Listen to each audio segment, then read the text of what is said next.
அம்மன் சிலையை ஊர்கூடி பெட்டியில் வைத்து 6 வயல்வெளி கடந்து பல கிலோமீட்டர் தூரம் நடந்து சென்று வேறு இடத்தில் வைத்து பூஜை செய்து வழிபடும் வினோதம். வருடத்திற்கு 15 நாட்கள் அம்மன் இடம் மாற்றம் செய்யப்படுவது ஏன்? மூதாட்டிக்கு வந்த அம்மனின் அருள் வாக்கு நூற்றாண்டுகளாக பின்பற்றும் கிராமம்.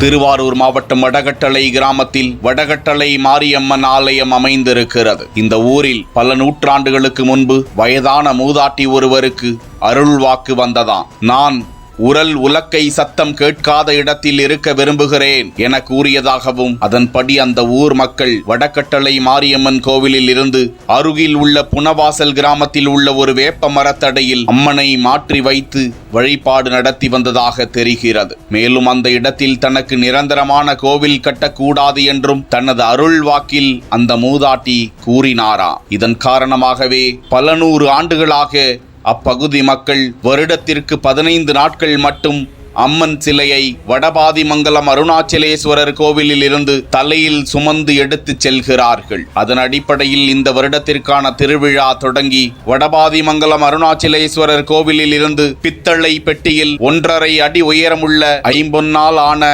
அந்த மாரியம்மன் சிலையை எடுத்துக்கொண்டு அக்கோவிலில் இருந்து பூசங்குடி வழியாக வெள்ளையாற்றை கடந்து வயல்வெளி வழியாக ஓகை பேரையூரை கடந்து சுமார் 7 கிலோமீட்டர் பயணம் செய்து அம்மன் சிலை புனவாசலை அடைந்ததும் அந்த பகுதி பெண்கள் அம்மனுக்கு சீர்வரிசை எடுத்து கொண்டு வருகிறார்கள். அங்குள்ள வேப்ப மரத்தடிக்கு கொண்டு செல்லப்பட்டு தற்காலிகமாக அமைக்கப்பட்டுள்ள குடிசையில் அம்மனை வைத்து 10 நாட்கள் சிறப்பு பூஜை செய்து கோலாகலமாக விழா காண்கிறார்கள் அந்த 2 கிராமத்தினர். அதனால் தங்களுக்கு நன்மை நடப்பதாக 2 கிராமத்தினரும் கருதுகிறார்கள். அம்மன் கடந்து செல்லும் பகுதிகளிலும் ஏராளமான பக்தர்கள் சுவாமியை வழிபடுகிறார்கள். இந்த வடகட்டளை மாரியம்மன் திருவிழாவானது பல ஆண்டுகளாக தொடர்ந்து இதேபோல் இந்த வடபாதிமங்கலம் கோயிலிலிருந்து சாமியை பெட்டியில் வைத்து எடுத்துக்கொண்டு புனவாசல் கிராமத்திற்கு எடுத்துக்கொண்டு சென்று அங்கே கொட்டாயை போட்டு சாமிக்கு கோயில் கட்டி புதிதாக ஒரு 10 நாட்கள் திருவிழா தொடர்ந்து நடைபெற்று கொண்டு வருகிறது.